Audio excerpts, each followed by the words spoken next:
Welcome to the Banker Lamp. Please enjoy the video. You've got the Fire TV plugged in and signed into your Amazon account. Now start the app install. From home, go to Apps or press the voice button and say App Store. Once the App Store opens, search for YouTube using the on-screen keyboard or voice. Make sure your Wi-Fi signal is solid. If the connection drops, the download stalls. While the device searches, double-check you're on the right Amazon account so purchases or subscriptions sync correctly. Once YouTube is installed, open it and choose Sign In. You'll see a code and instructions.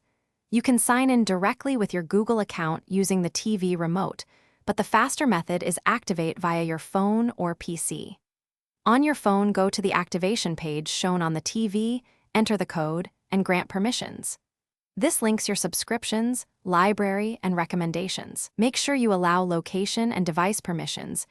You can now browse home, library, or subscriptions and press play to watch.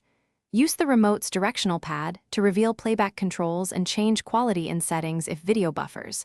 Lower to 480p or 720p to stabilize streaming. If sign-in fails or the app crashes, restart the Fire TV.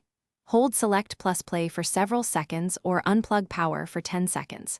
If problems persist, uninstall and reinstall YouTube, then reactivate with the on-screen code to restore a clean session. Thanks for watching. If this was helpful, leave a like and consider subscribing. See you next time.